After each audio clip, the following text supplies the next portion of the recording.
Cold Case Talk. Together, we take unsolved homicides and disappearances one step further. Welcome to Cold Case Talk. I'm Kara Porter, one of the co-founders of the Cold Case Coalition. And I'm Tom Harvey, another co-founder. We are an all-volunteer organization that helps families and law enforcement with unresolved disappearances and deaths. We also have an accredited DNA lab that we founded that helps identify people as well. Today's podcast is about Joseph Santi. And Tom, you and I have talked about this. We both think this case should be more well known than it is. Yeah, he was such a prominent businessman at one time in town and throughout the state, really. And his disappearance was very mysterious, and it just seems like it merits a lot more attention than it's been getting. I so too. I mean, when you say prominent in Salt Lake City, I mean, Joseph Santi, well, I drive past the hotel that he built every day on my way to work. Unfortunately, that hotel became famous internationally for a very tragic reason a couple of years after his disappearance. He had a huge hotel in downtown Salt Lake. He had apartment complexes. He owned historical houses. I mean, this is just in the Salt Lake area. He owned stock. And then of course you talk about Price, Utah, which is a couple hours south of here. And think about all of the businesses he had down there. He was very prominent in Price. He had several movie theaters at one time and made the paper quite a bit down there for activities related to his theaters, such as giving free tickets to senior citizens and things like that. Yeah, I mean, he's very prominent in two different places in Utah, and we're actually going to talk about this a little bit later. The investigation into his disappearance was closed exactly 5 months to the day from when the disappearance happened. And we're going to get into a little bit about why we think that happened. Basically, we're going to kind of clear up a few misapprehensions that the local police had, that local media had. I think even the family believed some of this information, and we've spent now 2 years basically debunking some of it. There's been a kind of an amazing amount of misinformation surrounding this case. That is true, both at the time of the disappearance in 1977, and then, when there has been some attention paid to it more recently. I think people thought, well, that what was written in the media was probably right. It was a quote from a lawyer. That's probably right. Anyway, so one of the things we're going to do is we're going to correct some misinformation that's out there about Joseph Santi's disappearance. And we're also going to basically declare what we believe really happened to Joseph Santi. The mystery started January 23rd, 1977. It's a Sunday. And at that point, Joe was living in one of the apartment complexes that he and his wife co-owned in the Salt Lake area. It is also still in existence and still fully occupied. And he lives on one of the higher floors, and it's an interesting kind of building. Have you seen you remember the floor design where they had kind of broken out all the walls, so it was actually kind of like just a huge open space? Yeah, it looked like they'd torn down some walls and made it kind of a nice, open, airy place. Yeah, and it's actually still has some of that same design. The the apartments on that side of the building. It also had a lot of security, and we're going to talk a little bit later about why Joseph Santi wanted security. But you couldn't get in unless you were basically buzzed up, and there were deadbolts on the door and a peephole. And so, really, strangers were not going to be able to get up to Joseph Santi's apartment. So, we go to Sunday, January 23rd, 1977.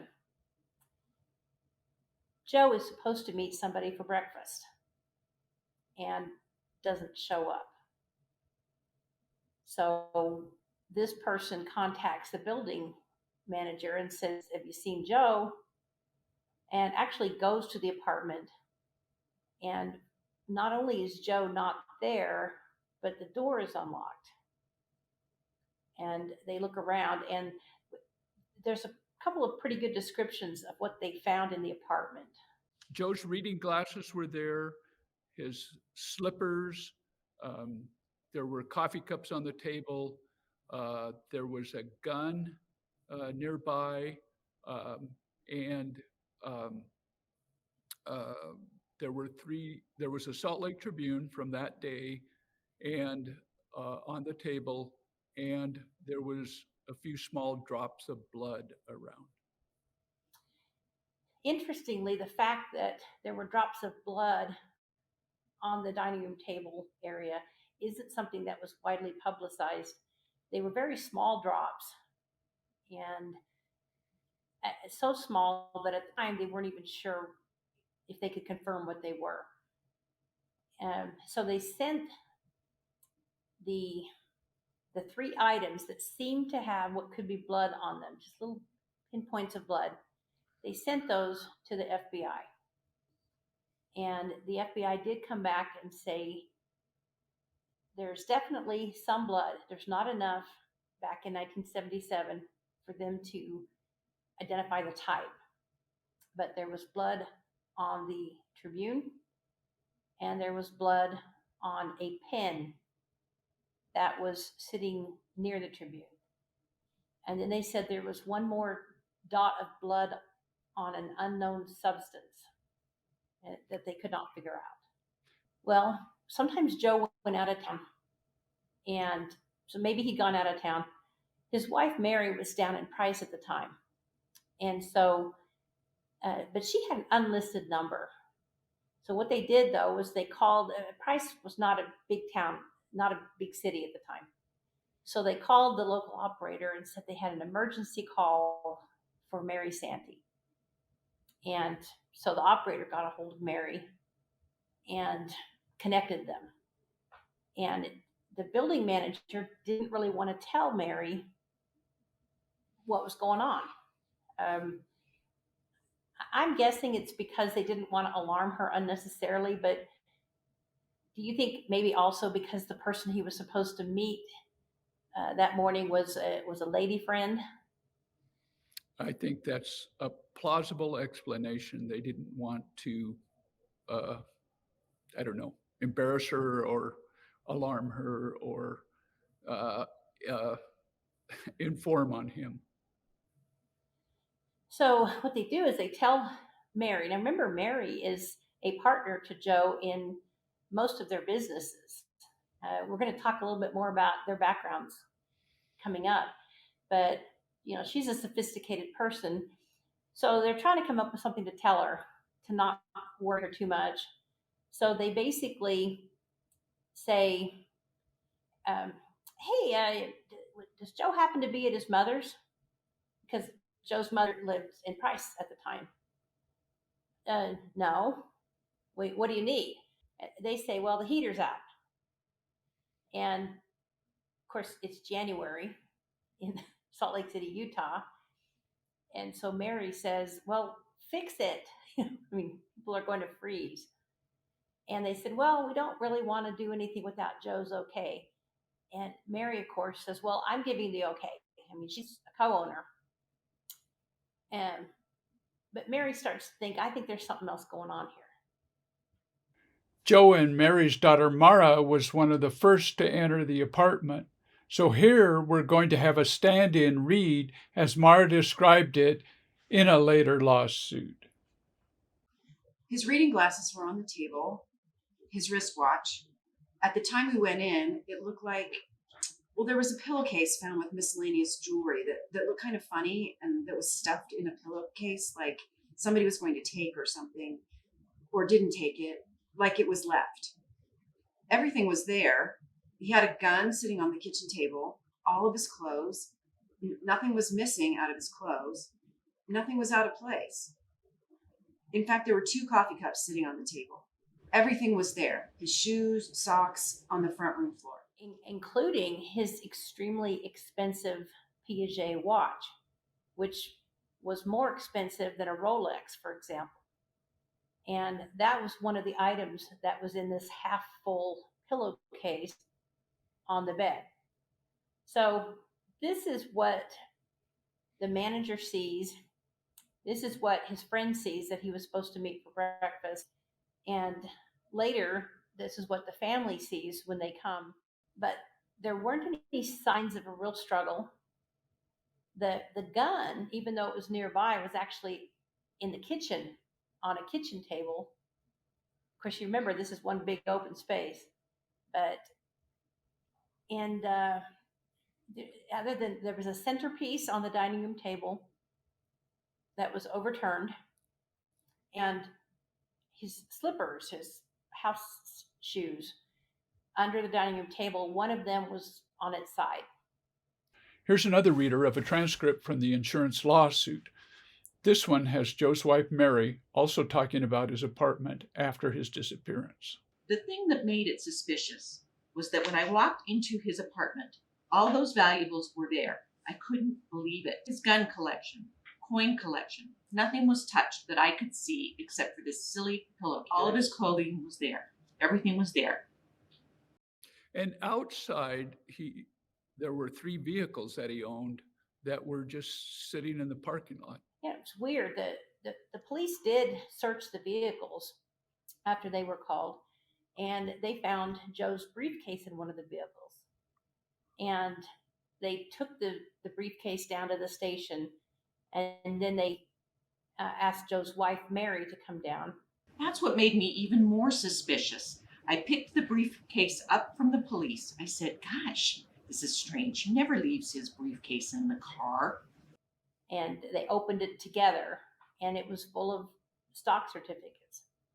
And the family could not figure out what to make of that. So you have this deathly quiet, very nice apartment with a Tribune that, by the way, he was not a subscriber to the Tribune. This actually may have some relevance in the case. We're going to debate it a little bit later. But he didn't take the Tribune. It was his neighbor's Tribune that was open on the dining room table as if it were being read. And that's all they know. So that's where we are. The family doesn't know where Joe Santi is. The police don't know, and friends don't know. And so maybe at this point it would help us to understand what's going on if we knew more about Joe Santi. I think so.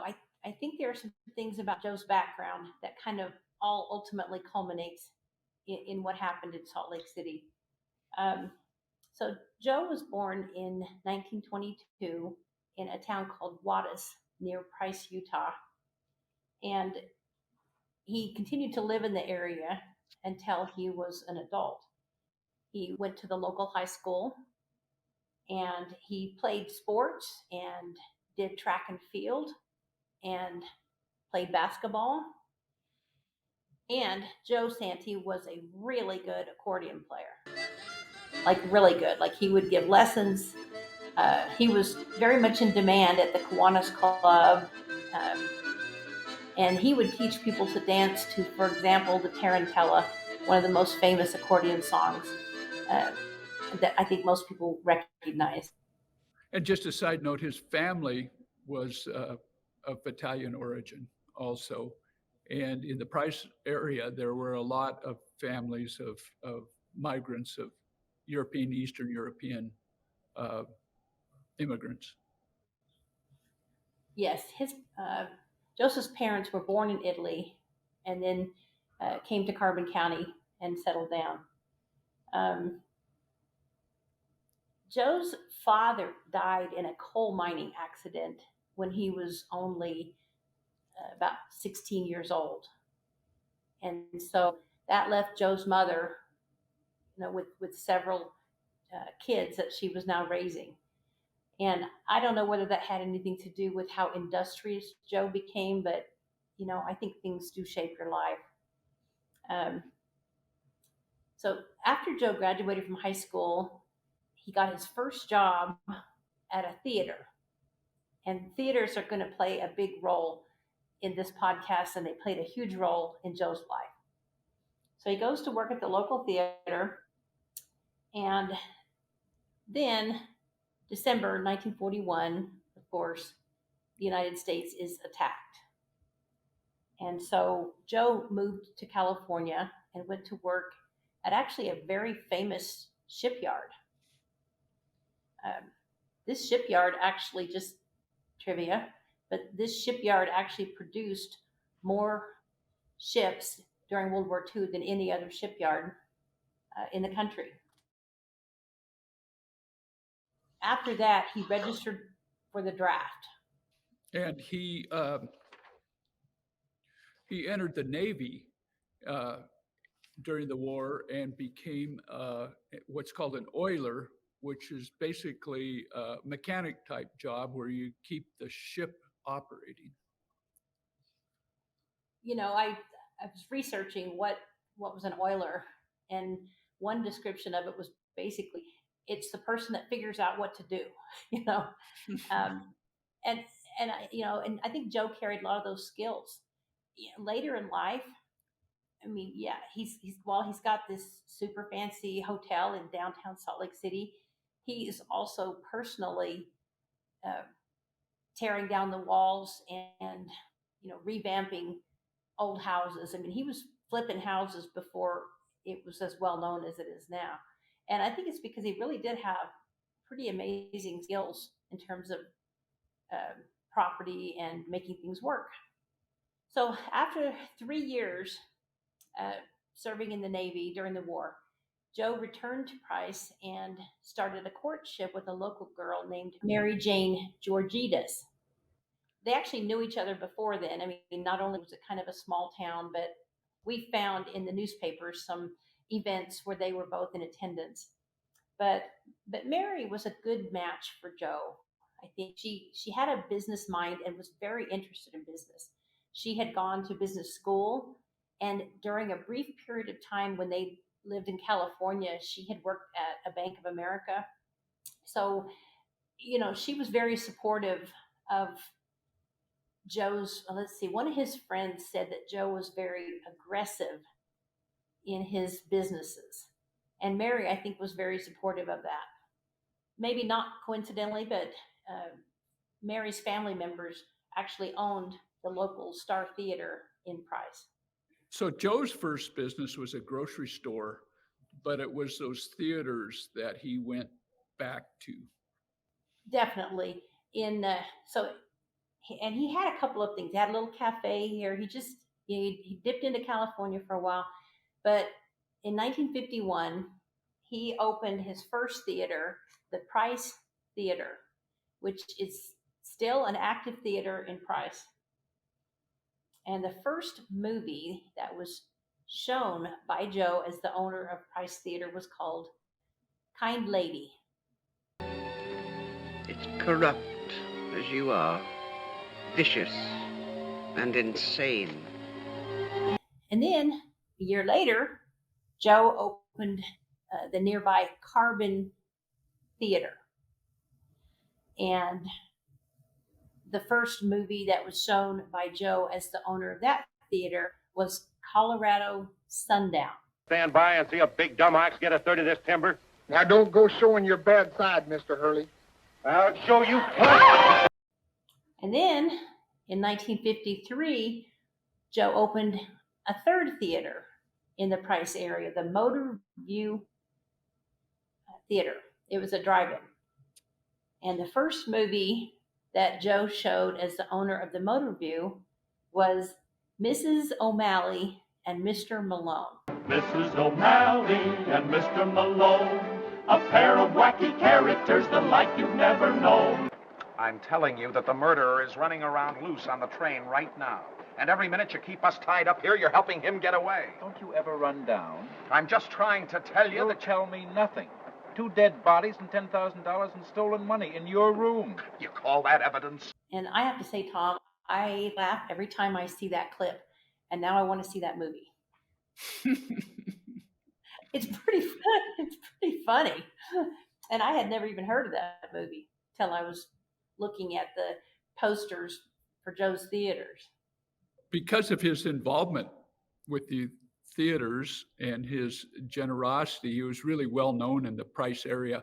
As I mentioned, he would give away tickets to senior citizens and students, and he was always doing stuff like that. And of course, there's a promotional side to that generosity too.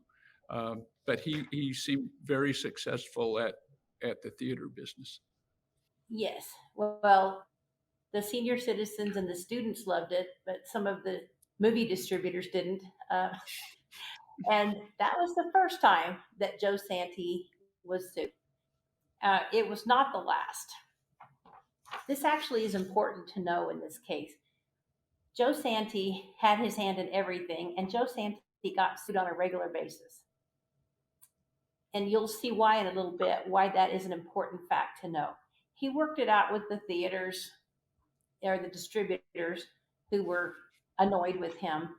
And he always worked out the lawsuits. He was just an aggressive business person. Joe seemed to have, I'm not sure how to describe it, but I did enjoy the story of, so it's fast forward 1969, and Joe is showing a movie that is very controversial at the time called Candy, and gets rated. And I wish we had a better picture of Joe standing there with the warrant while the sheriff carries off the film that he has just been showing. But the sheriff had decided that it was obscene. I believe in those who are free enough to give. Ah, yes, to give. But what? To give myself. But to what? Yes. To whatever needs me. What in heaven's name are you talking about? Depravity. I don't know what that means. Indecency. In and out. Tell it like it is, baby. I celebrate the virtue, the beauty, the wonder of my fractured spleen. It's a weird movie. It's still available on YouTube, and I watched parts of it. It is so strange, and it's hard to believe. There's a lot of major stars in it too, but it's a kind of like an LSD experience, sex movie type thing. I don't know. Yeah, I thought there'd be some kind of point to it, but it's got Walter Matthau and Marlon Brando and John Astin, the guy from the Addams Family, and I don't know, it was whatever. Ringo Starr from the Beatles was in it. Anyway, so Joe, though, he just because the sheriff decides that it's obscene, he doesn't just agree to that. He marches right down and gets himself in front of a judge, and the judge agrees and says nope. So he goes and gets that film, and he starts showing it again the very next day. I don't know, there was just something about his personality. He'd get into a little tiff with the city, and they would cut his power cable. And then they would resolve it a day later. I don't know. There was just something about his personality that things just rolled off his back. Um, And he and was anyway, he was pushing the edge sometimes too. So, that's his aggressive business side. yeah, no pain, no gain. All right. Anyway, so the theater business was actually pretty lucrative, and by the late 1950s, while he's still in his mid to late 30s, Joe has already accumulated enough money to start serious in investments. In 1957, he and Mary made their first investment in real estate. And that was just the first of many. I mean, later there was an accounting of his assets that seems pretty comprehensive, but we found a dozen more things that he was into. He just had dozens of other businesses and investments in many states. Let's see, Arizona, Nevada, Colorado, a lot of places in Utah. Uh, he was a busy guy. Uranium leases, if I remember correctly, was one of his investments. That's true. He had a huge stake in uranium, and that was before uranium kind of tanked. It was the thing, and he was so prominent in the uranium field that when we were looking through uranium records for a different case, there was Joseph Santi just popping up. So yeah, uranium was it's just a lot of things. I mean, if he heard that a train had derailed and it had lumber on it, he was on the phone trying to buy that lumber. It was really kind of interesting to see. And he'd buy land for a mall. He would just do all these things. Of course, one of his big investments was he got into the hotel business in Salt Lake City, and there was a company that created a hotel chain called the Royal Inn. It was headed by a man who also was from Price, Utah. And Joe and Mary jumped into that business and invested in the company and constructed the Royal Inn here in Salt Lake City. And it was at a really super good spot. It was right across the street from the Salt Palace, which is where the Utah Jazz used to play and conventions were held. And now it's a whole new grand big convention center. But at the time, it had a great big round dome where the Utah Jazz used to play. So a really top-notch spot. It was a big deal when they announced they were going to open this hotel.